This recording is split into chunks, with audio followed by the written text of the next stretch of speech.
Hey everyone, welcome back to my YouTube channel chemistry classes. मैं हूँ Rashmi. I hope you are very fine. ये हमारा coordination chemistry का third video है। इसके प्रीवियस वीडियो में हम लोग पढ़ चुके हैं कि कोऑर्डिनेशन कंपाउंड्स क्या होते हैं, लिगेंड्स क्या होते हैं, उनके कितने टाइप्स होते हैं, कुछ स्पेशल टाइप के लिगेंड्स जैसे कि चिलेटिंग लिगेंड्स, फ्लैक्सीडेंटेट लिगेंड्स, एम्फीडेंटेट लिगेंड्स, इन सब के बारे में हम लोग डिटेल में डिस्कस कर चुके हैं। ठीक है, तो इसमें हम लोग पढ़ेंगे कि ब्रिज्ड लिगेंड क्या होते हैं, कोऑर्डिनेशन नंबर कैसे कैलकुलेट किया जाता है, इफेक्टिव एटॉमिक नंबर कैसे कैलकुलेट किया जाता है। ठीक है, ये सब एग्जाम के पर्पज से बहुत ही इंपॉर्टेंट है। तो स्टार्ट करते हैं। Bridged ligand. ब्रिज्ड लिगेंड्स क्या होते हैं?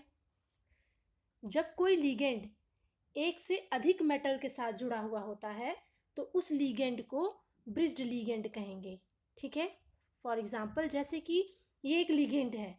ठीक है, ये एक इधर से एक मेटल के साथ जुड़ा हुआ है और इधर से दूसरे मेटल के साथ जुड़ा हुआ है। तो ये जो लिगेंड है इस मेटल और इस मेटल के बीच में एक ब्रिज का काम करता है, इसलिए हम इसे क्या कहेंगे? ब्रिज्ड लिगेंड कहेंगे। ओके, अब जस्ट सपोज कि ये एक लिगेंड है, ये सिर्फ एक मेटल के साथ जुड़ा हुआ है। ठीक है, तो जो सिर्फ एक ही मेटल के साथ जुड़ा होता है उसे हम कहते हैं टर्मिनल लिगेंड्स। ओके, और जो लिगेंड एक के अलावा अदर मेटल्स के साथ जुड़े होंगे उन्हें हम कहेंगे ब्रिज्ड लिगेंड। तो यहाँ पे वही चीज लिखा हुआ है, these ligands attached with more than one metal, okay, called bridged ligand. For example जैसे कि यहाँ पे ये NH2 है, NH2 यहाँ पे दो साइड से मेटल के साथ जुड़ा हुआ है। ये CO यानी कि कोबाल्ट है। ठीक है, इस साइड से भी ये कोबाल्ट से जुड़ा है और इस साइड से भी जुड़ा है। ठीक है, इसी तरह से यहाँ पे NO2 है, NO2 भी इस साइड से इस मेटल से जुड़ा हुआ है और इस साइड से भी इस मेटल से जुड़ा हुआ है। तो ये जो लिगेंड है ये दो मेटल्स से जुड़े हुए हैं। ठीक है, तो इन्हें हम कहेंगे ब्रिज्ड लिगेंड। ओके, और वहीं पे ये NH3 है, NH3 सिर्फ एक ही मेटल से जुड़ा हुआ है। यहाँ पे ये जो NH3 लिगेंड है ये भी एक ही मेटल से जुड़ा हुआ है। तो इस टाइप के लिगेंड को जो कि सिर्फ एक मेटल से जुड़े होते हैं उन्हें हम कहते हैं टर्मिनल लिगेंड। ओके, तो ये एक छोटा सा कॉन्सेप्ट था ब्रिज्ड लिगेंड का जिसे ध्यान में रखेंगे। नेक्स्ट देखते हैं कोऑर्डिनेशन नंबर। ये क्या होता है? कोई भी जो सेंट्रल मेटल एटम होता है, किसमें? कोऑर्डिनेशन कंपाउंड में, वो जितने भी कोऑर्डिनेट बॉन्ड बनाता है उसे ही हम क्या कहते हैं? Coordination number. जैसे कोई सेंट्रल मेटल एटम है, अगर वो 4 कोऑर्डिनेट बॉन्ड बनाएगा तो उसे हम कहेंगे इसका कोऑर्डिनेशन नंबर 4 है। अगर ये 5 कोऑर्डिनेट बॉन्ड बनाएगा तो हम कहेंगे कि इसका कोऑर्डिनेशन नंबर 5 है। 6 बनाएगा तो कहेंगे 6 है। ठीक है, तो यहाँ पे भी वही चीज लिखा है, number of coordinate bond formed by central metal atom with ligands. यानी कि ये जो कोऑर्डिनेशन नंबर है किस पे डिपेंड करता है? Number of coordinate bond. जितने कोऑर्डिनेट बॉन्ड बनाएगा मेटल उतना ही उसका कोऑर्डिनेशन नंबर होगा। Now how to determine coordination number in coordination compound. तो इसे हम कैसे निकालेंगे? तो इसके लिए यहाँ पे एक फॉर्मूला दिया हुआ है सिंपल सा, इसे हम ध्यान में रखेंगे। CN यानी कि coordination number is equals to total number of ligands multiplied by density. तो यहाँ से हमें कोऑर्डिनेशन नंबर मिल जाएगा। अब डेंसिटी क्या होती है इसके लिए भी हम लोग प्रीवियस वीडियो में डिस्कस कर चुके हैं कि जो भी लिगेंड है उसके पास जितने भी डोनर साइट होते हैं, डोनर साइट मतलब कि जहाँ से वो कोऑर्डिनेट बॉन्ड बनाता है, ठीक है, जितने भी डोनर साइट होंगे वही उसकी क्या कहलाएगी? डेंसिटी कहलाएगी। जैसे कि ये एक लिगेंड है, इसके पास 2 लोन पेयर ऑफ इलेक्ट्रॉन है, तो ये क्या कर सकता है? ये 2 कोऑर्डिनेट बॉन्ड बना सकता है, यानी कि इसके पास 2 डोनर साइट हैं। 2 डोनर साइट होने का मतलब इसकी डेंसिटी 2 है। ठीक है, तो इस तरीके से हम कोऑर्डिनेशन नंबर कैलकुलेट करेंगे। चलिए देखते हैं। अब यहाँ पे एक कंपाउंड दिया हुआ है PtCl6 निकालते हैं इसका कोऑर्डिनेशन नंबर। जस्ट हमने अभी पढ़ा कैसे निकालेंगे, total number of ligand multiplied by density. तो यहाँ पे टोटल कितने लीगेंड है, यहाँ पे टोटल 6 लीगेंड है। Cl के कितने मॉलिक्यूल है, 6 है। Pt तो सेंट्रल मेटल एटम है और Cl क्या है, यहाँ पे लीगेंड है। तो हमें लीगेंड का लिखना है, कितने नंबर है लीगेंड्स के, तो 6 हैं। 6 मल्टीप्लाइड बाई डेंसिटी। Cl पे कितना चार्ज होता है, इसके पास एक चार्ज होता है जो कि इसी के साथ ही क्या करता है, सेंट्रल मेटल एटम के साथ कोऑर्डिनेट बॉन्ड बनाता है। तो इसके पास सिर्फ एक ही चार्ज है, तो इसके पास डोनर साइट का कितने हुए, एक डोनर साइट हुए। एक डोनर साइट होने का क्या मतलब है कि इसकी डेंसिटी कितनी है, एक है। तो हम यहाँ पे क्या लिख देंगे, एक। तो कोऑर्डिनेशन नंबर निकल कितना आ जाएगा, 6 मल्टीप्लाइड बाई 1 कितना आएगा, 6। तो यहाँ से PtCl6 का कोऑर्डिनेशन नंबर कितना निकल के आया, 6 multiplied by 1 is equals to 6। आसानी से हम लोगों ने कोऑर्डिनेशन नंबर निकाल लिया। ठीक है, और भी एग्जांपल्स लेके समझते हैं। जैसे यहाँ पे COEN3 3+। तो देखते हैं टोटल नंबर ऑफ लीगेंड्स कितने हैं, यहाँ पे 3। इसको लिख लेते हैं हम लोग 3 मल्टीप्लाइड बाई डेंसिटी। यहाँ पे EN शॉर्ट में लिखा है। अगर EN का फॉर्मूला आपको याद हो, ठीक है, आपने प्रीवियस वीडियो देखा होगा तो वहाँ पे हमने समझाया है इसे काफ़ी डिटेल में। तो ये होता है EN यानी कि एथिलीन डाई एमीन। इसका नाम है एथिलीन डाई एमीन, जिसको शॉर्ट में EN लिखा जाता है। आप इससे रिलेटेड जितने भी कोऑर्डिनेशन कंपाउंड देखेंगे वहाँ पे आपको ये कम ही लिखा हुआ मिलेगा, डायरेक्ट EN लिखा हुआ ही मिलता है। तो आप जितना क्वेश्चन सॉल्व करते जाएंगे ये सब चीज़ें क्लियर होती जाएंगी। तो याद रखेंगे EN का यही फॉर्मूला होता है। और इसमें एथिलीन डायमीन में 2 लोन पेयर ऑफ इलेक्ट्रॉन होते हैं। ठीक है, 2 लोन पेयर ऑफ इलेक्ट्रॉन होने का मतलब है इनके पास 2 डोनर साइट हैं। 2 डोनर साइट होने का मतलब क्या है, इनकी डेंसिटी कितनी है, 2 है। तो हम यहाँ पे क्या लिख देंगे, 2। और जब इसको मल्टीप्लाई करेंगे 3 मल्टीप्लाइड बाई 2 कितना आएगा, 6। यानी कि यहाँ पे भी कोऑर्डिनेशन नंबर कितना आया, 6 आया। तो ये बहुत इंपॉर्टेंट है कि हमें ध्यान होना चाहिए कि जो भी यहाँ पे लीगेंड है उसकी डेंसिटी क्या होगी, और डेंसिटी क्या होती है, कैसे निकाला जाता है, कैसे फाइंड करते हैं, ये सारी चीज़ें हमने आपको प्रीवियस वीडियो में बता रखी है। ठीक है, अब एक और क्वेश्चन सॉल्व करके देख लेते हैं। यहाँ पे है FeC2O4 होल थ्राइस 3+। यहाँ पे टोटल नंबर ऑफ लीगेंड कितने हैं, 3 हैं। ये सेंट्रल मेटल एटम है, यही लीगेंड है, तो यहाँ पे नंबर ऑफ लीगेंड 3। इनकी डेंसिटी कितनी होगी, कैसा लीगेंड है, मोनोडेंटेट है, बाइडेंटेट है कि ट्राइडेंटेट है, देख लेते हैं। ये है ऑक्सलेट आयन। इसको C2O4 को अगर हम पूरा ओपन करें तो ये इस टाइप से इसका स्ट्रक्चर होता है, COO- COO-। इसके पास 2 डोनर साइट है, यानी कि ये कैसा लीगेंड है, बाइडेंटेट लीगेंड है। मतलब कि इसकी डेंसिटी कितनी हो गई, 2 हो गई। तो हम उसको यहाँ पे लिख लेंगे, जितने डोनर साइट होंगे उतनी ही डेंसिटी होगी। तो हम यहाँ पे डेंसिटी लिख लिए। इसको भी मल्टीप्लाई करेंगे तो कितना आएगा, 6 आएगा। यानी कि इसका भी कोऑर्डिनेशन नंबर कितना निकल के आया, 6 आया। ठीक है, और क्वेश्चंस देख लेते हैं। जैसे कि यहाँ पे है CuNH3 होल 4 SO4। अब टोटल नंबर ऑफ लीगेंड, यहाँ पे क्या है, सेंट्रल मेटल एटम है, ये क्या है, लीगेंड है, ये क्या है, काउंटर आयन है। तो टोटल नंबर ऑफ लीगेंड यही हुए। टोटल नंबर ऑफ लीगेंड कितने हैं, 4। तो हम यहाँ पे क्या लिख लेंगे, 4 मल्टीप्लाइड बाई डेंसिटी NH3 के पास क्या होता है, एक लोन पेयर ऑफ इलेक्ट्रॉन होता है जो कि ये डोनेट करता है। तो इसकी डोनर साइड कितनी हो जाएगी, 1 हो जाएगी। तो डेंसिटी कितनी हो जाएगी, 1 हो जाएगी। हम यहाँ लिख लेंगे 1। तो कोऑर्डिनेशन नंबर कितना आएगा, 4 multiplied by 1 is equals to 4। तो इस कंपाउंड का कोऑर्डिनेशन नंबर कितना निकल के आया, 4। तो इस तरीके से हम आसानी से कैलकुलेट कर सकते हैं, कैसे, लीगेंड्स को पहचान के। ठीक है, नेक्स्ट देखते हैं ऑक्सीडेशन नंबर। ये क्या होते हैं, कोई मेटल हो या कोई मॉलिक्यूल हो या कोई एटम हो, उसके ऊपर जो भी चार्ज होता है, चाहे प्लस हो चाहे माइनस हो, ठीक है, जो भी चार्ज होता है वही उसका क्या कहलाता है, ऑक्सीडेशन नंबर। ठीक है, तो ये हमें कैलकुलेट करना है सेंट्रल मेटल एटम का। तो यहाँ पे लिखा भी हुआ है charge present on central metal atom called oxidation number. Now how to determine oxidation number of central metal atom यानी कि CMA। तो देख लेते हैं कैसे कैलकुलेट करेंगे। वैसे तो हम लोग ऑक्सीडेशन नंबर निकालना सीखे हैं किसमें, फर्स्ट ईयर में। वहाँ पे हमने जनरली सिंपल कंपाउंड्स का निकालना सीखा है।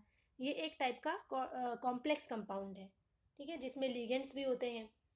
तो देखेंगे वैसे निकालते कैसे ऑक्सीडेशन नंबर, कि जितने भी एटम्स या मॉलिक्यूल्स हैं कंपाउंड में उन सब का ऑक्सीडेशन नंबर लिख लेते हैं, और जिसका हमें नहीं पता होता है उसका ऑक्सीडेशन नंबर हम x मान लेते हैं और सबको जोड़ देते हैं, तो वहाँ से x की वैल्यू क्या होती है, आ जाती है।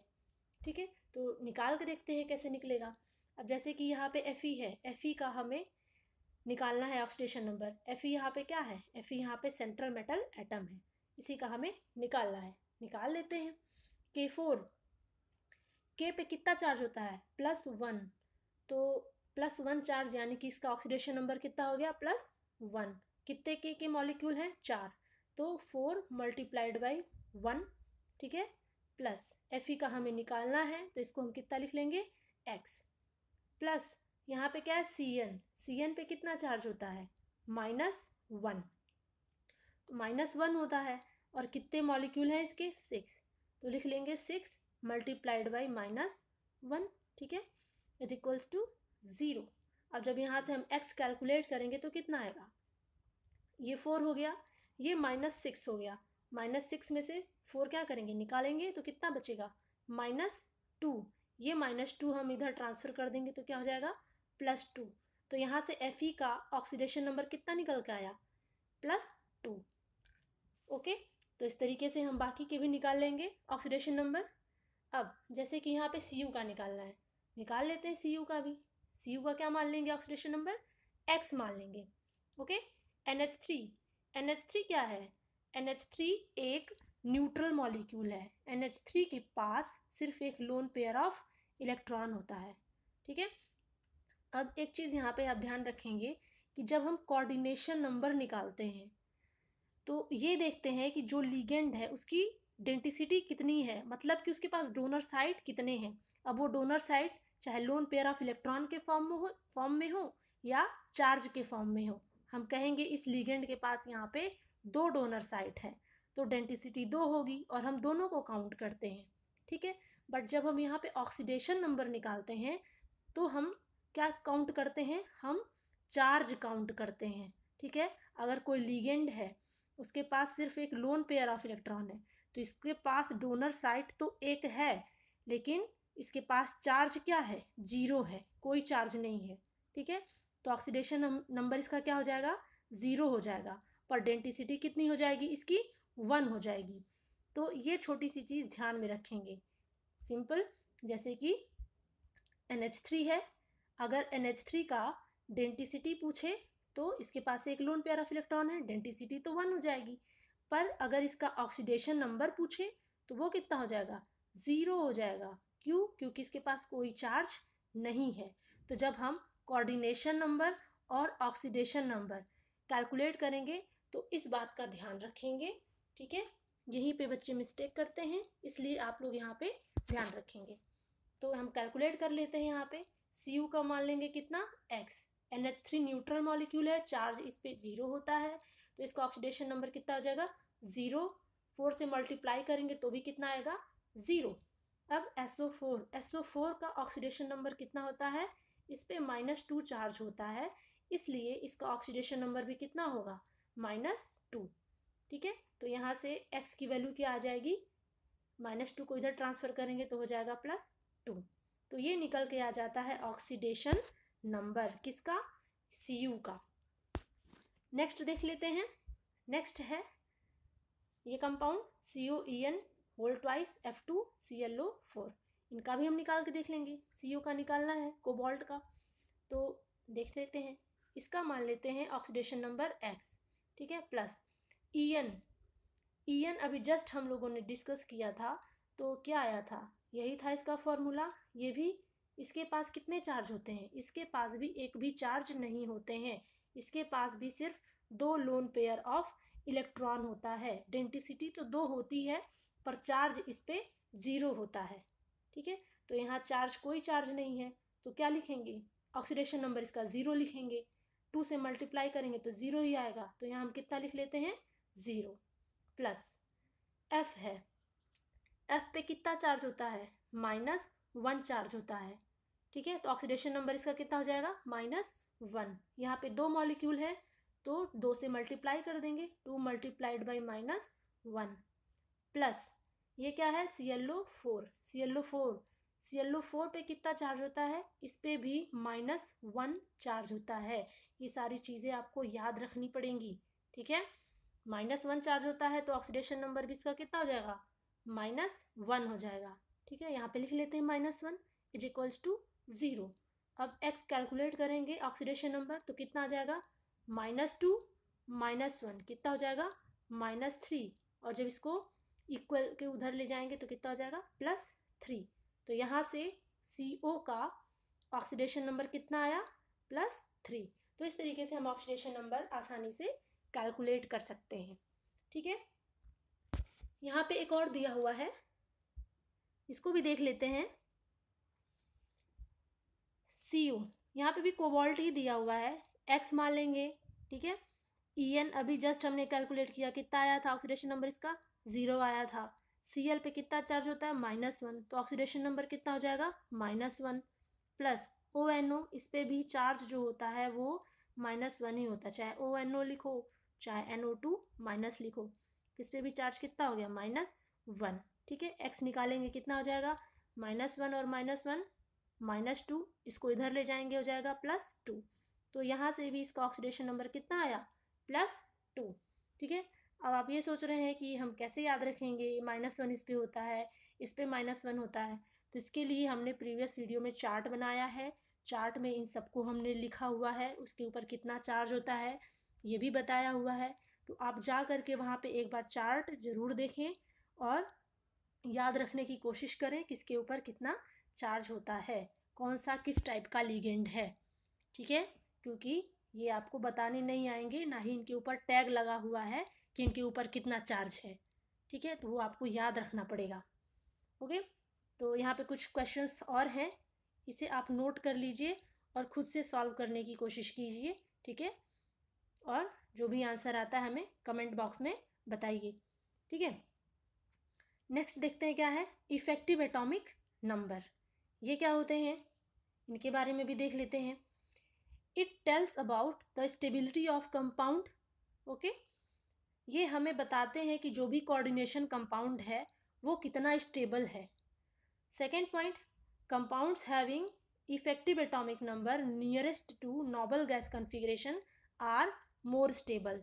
मीन्स कैसे स्टेबल है, तो जो भी कंपाउंड है जिसका भी effective atomic number noble gas के कॉन्फ़िगरेशन के नियरेस्ट आता है या इक्वल आता है वो उतना ही ज़्यादा स्टेबल होगा, ओके। तो ये 2 चीज़ें बताते हैं, दोनों को ध्यान में रखेंगे। पहली चीज़ ये कि कोई कंपाउंड कितना स्टेबल है, दूसरी चीज़ ये कि जो नोबल गैस कॉन्फ़िगरेशन के जितना ही क्लोज होगा वो उतना ही ज़्यादा स्टेबल होगा। तो यहाँ पे कुछ नोबल गैस है जिसको मैं लिख देती हूँ, आप याद रखेंगे। जैसे कि क्रिप्टन है, क्रिप्टन का इलेक्ट्रॉनिक कॉन्फ़िगरेशन होता है 36, इसको याद रखेंगे। और जेनॉन का होता है 54, रेडॉन का होता है 86। तो ये आप याद रखेंगे। तो जिसका भी इफेक्टिव एटॉमिक नंबर इनके क्लोज आता है या इनके इक्वल आता है वो कंपाउंड उतना ही स्टेबल होगा, ठीक है। आप इसे नोट कर सकते हैं। यहाँ पे फॉर्मूला दिया हुआ है कि हम कैसे कैलकुलेट करेंगे, देख लेते हैं। Effective atomic number is equals to Z. Z क्या है, बचपन से पढ़ते आए हैं, जेड किसको रिप्रेजेंट करता है, एटॉमिक नंबर को रिप्रेजेंट करता है, ठीक है। तो आपका ये काम बनता है, पहला काम आपको आना चाहिए कि 1 से लेके 30 तक जितने भी एलिमेंट्स हैं पीरियोडिक टेबल में, उनके नाम और उनके एटॉमिक नंबर आपको याद रहने चाहिए। उसके बिना आपको केमिस्ट्री में बहुत प्रॉब्लम होगी। ठीक है, तो याद रहना ही चाहिए, क्योंकि किसी भी एग्ज़ाम में ये आपको लिख के नहीं देगा, ये आपको याद रखना पड़ेगा। ओके, तो फॉर्मूला इसका क्या हो जाएगा, Z यानी कि एटॉमिक नंबर माइनस ON यानी कि oxidation number plus 2 multiplied by CN यानी कि कोऑर्डिनेशन नंबर। तो ये फॉर्मूला सिंपल सा हम यूज़ करके इफेक्टिव एटॉमिक नंबर निकाल सकते हैं। ठीक है, देखते हैं निकाल के। ऑक्सीडेशन नंबर हमने निकालना सीखा ही है, कोऑर्डिनेशन नंबर हमने निकालना सीख ही लिया है। ठीक है, अब बस ये सीखना है। देख लेते हैं निकाल के। अब जैसे कि यहाँ पे दिया हुआ है FeCN6 4 माइनस, देख लेते हैं इसको निकाल के। EAN is equals to, first of all क्या है, Z यानी कि एटॉमिक नंबर। Fe का एटॉमिक नंबर कितना होता है 26, जिसे याद है कोई बात नहीं, जिसे नहीं याद है देख ले वो। माइनस ऑक्सीडेशन नंबर, Fe का ऑक्सीडेशन नंबर कैसे निकालेंगे, अभी हमने सीखा। इसको हम क्या मान लेंगे, X मान लेंगे। Cn पे कितना चार्ज, -1, तो ऑक्सीडेशन नंबर कितना हो जाएगा -1। कितने मॉलिक्यूल हैं 6, तो 6 - 1 करेंगे तो क्या आएगा -6 इज इक्वल्स टू। अब इसके पहले जितने भी हम लोग क्वेश्चन सॉल्व किए, ये चार्ज नहीं आया था। अगर कंपाउंड में कुछ इस टाइप का चार्ज मिल जाता है तो इसको इक्वल के अदर साइड लिखते हैं, तो हम यहाँ पे लिख लेंगे एज इट इज -4। यहाँ से जब हम x कैलकुलेट करेंगे तो कितना आ जाएगा -6, इधर जाएगा +6 हो जाएगा, +6 में से -4 कर देंगे कितना आ जाएगा +2। तो ये हमारा क्या निकल के आ गया, ऑक्सीडेशन नंबर। तो यहाँ पे हम इसको लिख सकते हैं 2 + 2, यहाँ लिखेंगे क्या हो जाएगा -2 हो जाएगा, plus 2 into coordination number. Coordination number भी हम लोगों ने निकालना सीखा ही था। कोऑर्डिनेशन नंबर हम लोग कैसे निकालते थे, कोऑर्डिनेशन नंबर हम लोग निकालते थे number of total ligand multiplied by denticity.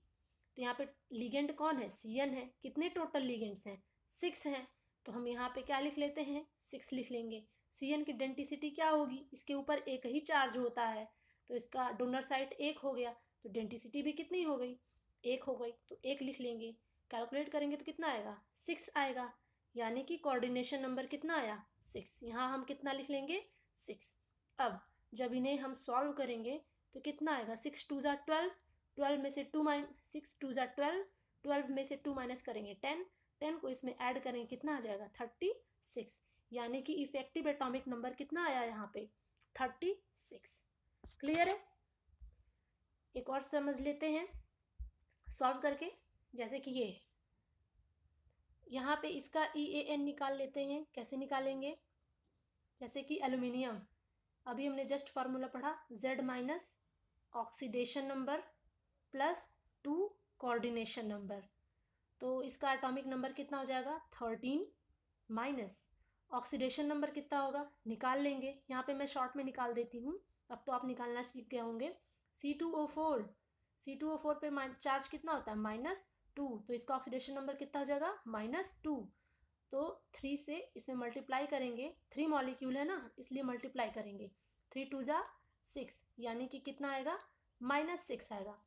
अब -6 है इज इक्वल्स टू, ये -3 है ना, अच्छा मैं निकाल ही देती हूँ, x है, x इज इक्वल्स टू, ऊपर निकाल देते हैं इसका ऑक्सीडेशन नंबर, यहाँ पे EAN लिख लेते हैं। ठीक है, EAN एल्यूमिनियम का atomic number 13 minus oxidation number निकाल लेंगे, x is equals to x plus, ठीक है, C2O4 यानी कि -2, इस पे चार्ज कितना होता है -2, तो ऑक्सीडेशन नंबर -2, 3 मॉलिक्यूल है इसलिए 3 से इसको हम मल्टीप्लाई करेंगे, प्लस प्लस यहाँ पे कुछ भी नहीं है, प्लस नहीं लिखेंगे, इज इक्वल्स टू, यहाँ पे -3 है, -3 लिख लेंगे।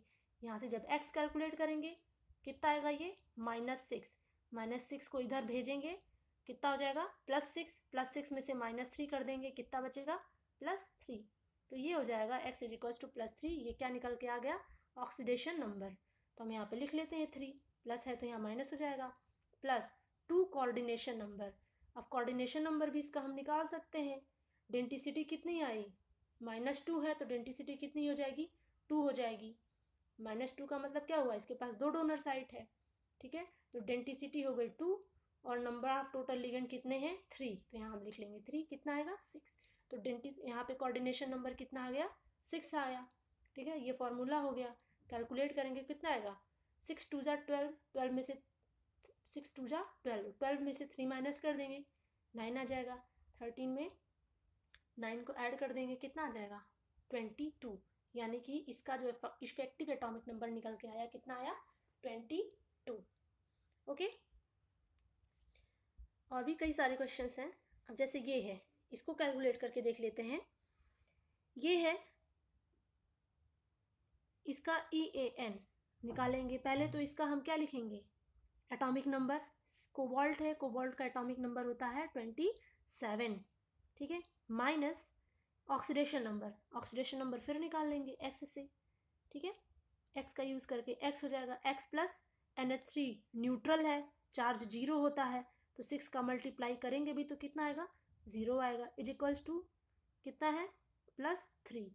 तो यहाँ से ऑक्सीडेशन नंबर कितना निकल के आया x इज इक्वल्स टू +3, तो हम यहाँ पे क्या लिख लेंगे 3 plus 2 into coordination number, coordination number इसका कितना आएगा NH3 पे चार्ज भले ही 0 हो पर एक लोन पेयर ऑफ इलेक्ट्रॉन है, तो डोनर साइट इसके पास एक है, तो डेंसिटी इसकी कितनी हो जाएगी 1, और लिगेंड कितने हैं 6, तो 1 मल्टीप्लाइड 6 करेंगे तो कोऑर्डिनेशन नंबर कितना निकल के आएगा 6, तो हम यहाँ पे लिख लेंगे 6, और जब ये सॉल्व करेंगे तो हमें EAN मिल जाएगा, ठीक है। 6 2 जा 12, 12 में से 3 निकालेंगे बचेगा 9, 27 में 9 ऐड करेंगे तो कितना आएगा 36, यानी कि यहाँ पे जो EAN यानी कि इफेक्टिव एटॉमिक नंबर निकल के आया कितना आया 36 निकल के आया, ठीक है। किसके क्लोज है क्रिप्टॉन के क्लोज है, जिसका एटॉमिक नंबर भी 36 होता है, यानी कि ये कंपाउंड बहुत ज़्यादा स्टेबल है, ठीक है। तो ये सारी चीज़ें थी। एक क्वेश्चन और है जिसको आप खुद लगाएंगे और हमें बताएंगे, ठीक है।